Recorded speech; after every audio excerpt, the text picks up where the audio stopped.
In this video, I'll demonstrate the basics of mixing colors using only 5 colors. I've experienced all the different color mixing traps that you're going to encounter, and in this video, I'll give you tips so you can avoid them yourself. It works in every medium, so you don't have to worry about having a different set of colors for when you paint in oils and a different set when you paint in acrylics. I normally use professional grade acrylics like these golden open acrylics, but since this video is geared towards beginners, I'm going to use LIQUITEX Basics, which are student grade paint. Here are the 5 colors I use in pretty much all my videos. So I'll go over the names of these colors and I'll give you some alternatives just in case you can't find them in the paints that you like. The colors that I use are Phthalo Blue, Ultramarine Blue, Quinacridone Magenta, Transparent Yellow, Pyrrole Red, and Titanium White. I don't count white as a color, so you got 5 colors here.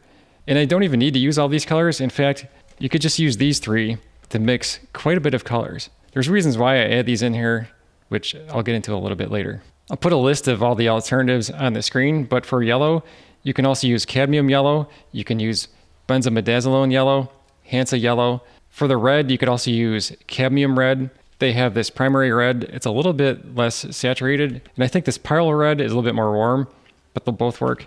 Quinacridone Magenta, there's not too many substitutes for this. You could try alizarin crimson, but it's usually more dull than this. Then Ultramarine Blue, you can kind of mix from Phthalo Blue and a little bit of magenta, but you won't get quite as vivid as this. One mistake that beginners make is they buy the absolute cheapest paint that they can find.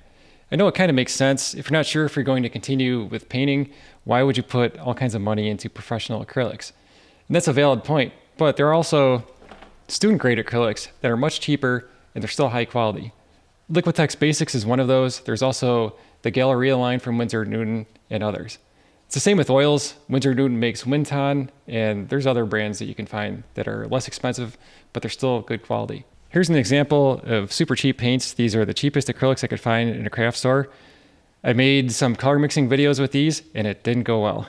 If you want to watch those, I have a link to them in the description below, and I can say you would really struggle trying to paint with these paints. My advice is to buy student grade paints in a brand that has a good reputation. Now for some color mixing demonstrations. You may have thought to yourself, where's the black? Where's brown? How do I mix gray from all these colors? It's pretty straightforward once you know the basic concepts. So I'll just go through a couple demos here and you can follow along. I figure I'll start off by just mixing the basic colors. This is the transparent yellow, which is actually diarylide yellow based on the pigment code here. That's not in focus. Then I have Phthalo Blue. You'll notice that says Phthalocyanine Blue PB15. This primary blue is pretty much the same thing because it says PB15:3. So I would imagine this is pretty much the same thing. These names don't often reflect the pigments that are in there. So if you look at this primary yellow, it has a little code on here and it says PY74. If you were to Google that, you'd find out that PY74 is aerolide yellow. Not all brands will have the pigment code on here, especially cheap paints.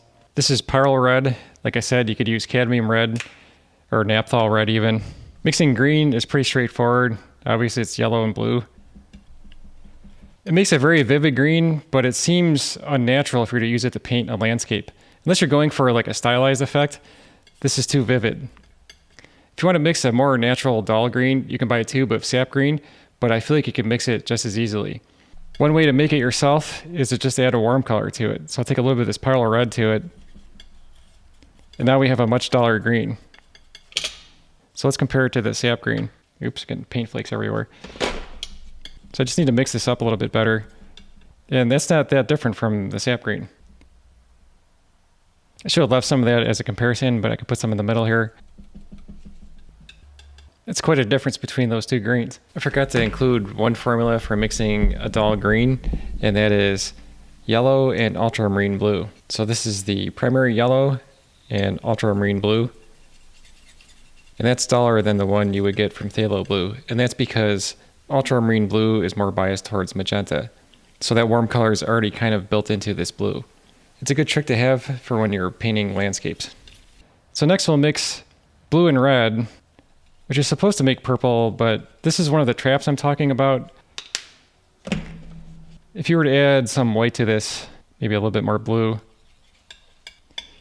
you can get to a color that's kind of purplish, but you'll be totally disappointed if you're looking for a purple for like to paint lilacs or something like that. All right, so I don't want to get into the weeds with why this doesn't work. The solution is you can buy dioxazine purple or quinacridone magenta. A quick explanation for that is that red isn't a primary color, it's actually magenta. I know that goes against most of the stuff that's in books or you read online, but that's how it works. I have videos in the description below that explains it in full detail. This is dioxazine purple, which looks really dark when you first squeeze it out of the tube. But when you add white to it, it creates a very vibrant purple. So here's the other way you can make purple. Here's some Phthalo Blue and Quinacridone magenta. I think it needs more magenta. Add some white to this so I can see where I'm at. Okay, it needs more magenta. Whew.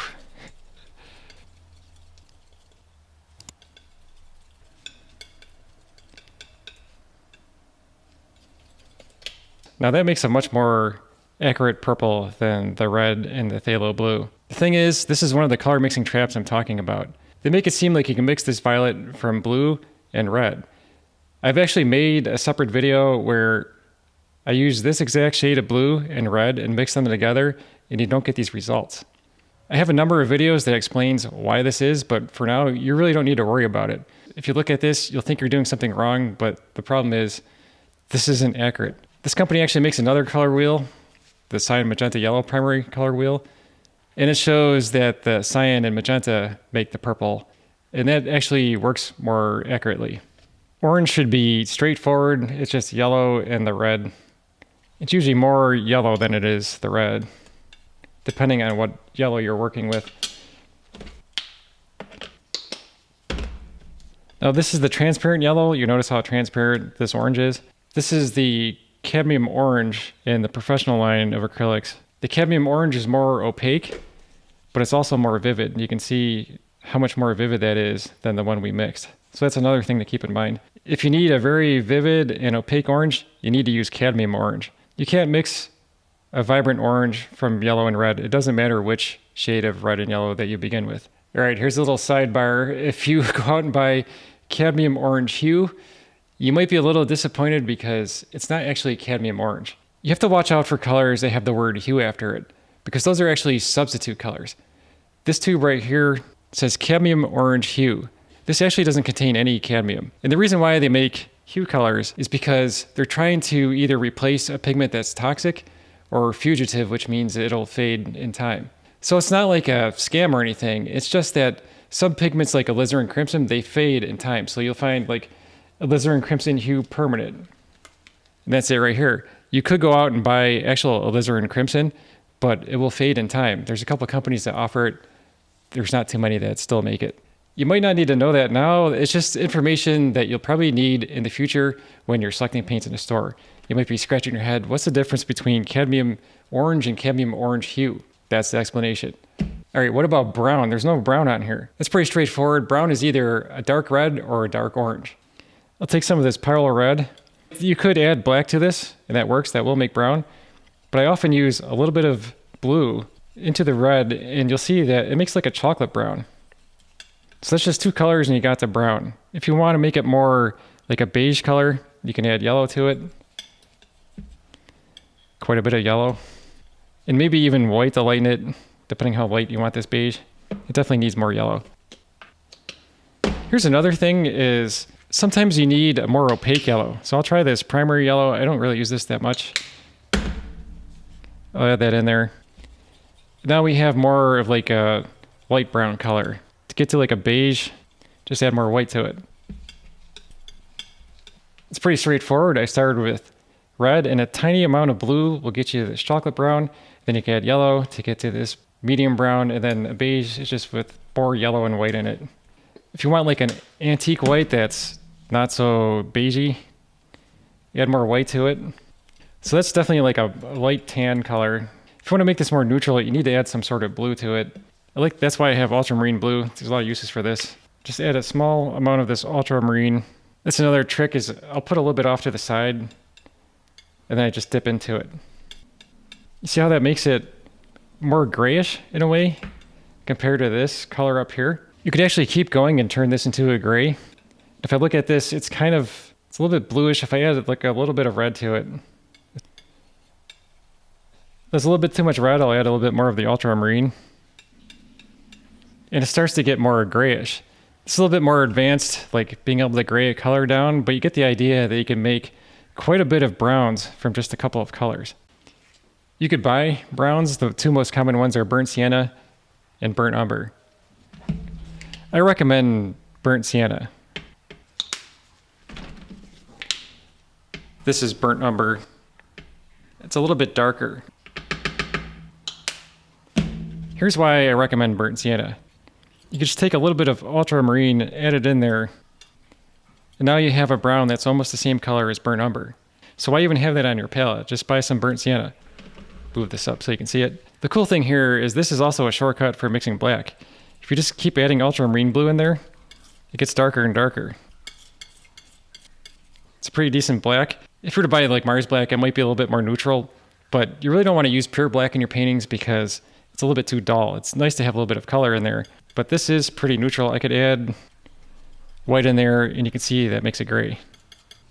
You can also mix black from primary colors. I have an entire video that has 11 formulas for mixing black. There's a link to it in the description below. Now that I have black mixed up, another shortcut is you can take yellow. This is the primary yellow. And if you mix a little bit of the black into it, it turns like a dull olive green. It's different than the sap green. It's more like an olive color. So that's another shortcut that you can rely on. Those are the essential colors that I use, and that's pretty much the basics of color mixing. If you practice, it'll become second nature and you won't have to think about it. You might wonder, why would you have to go and learn all this when you could just buy pre-mixed colors? After all, there's probably 100 different colors in some of these lines. Why would you spend the time mixing these? It's actually kind of faster because you don't have to squeeze out all these colors onto your palette. You don't have to keep all these colors in stock. But the most important part is that you'll know how to adjust a color. Let's say you buy a tube of green that you're looking for, and it's close, but it's not perfect. How would you know how to get to the perfect color if you didn't practice mixing colors? You would struggle with that. But if you just take some time to learn a palette of 5 colors plus white, you can learn quite a bit. That's another hidden advantage of a limited palette, is that you get really familiar with how these colors work, and you can anticipate what will happen when you mix these two colors together because you've done it before. Whereas if you have 5 different yellows, you're not really familiar with all those different yellows, or it would take quite a bit of time to become familiar with all those yellows. So there's a lot of power in limiting your palette.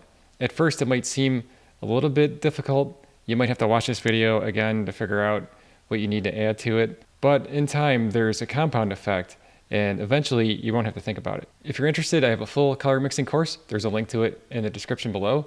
You can also watch all my free videos. I have a playlist that includes all my color mixing and color theory videos. Thanks for watching.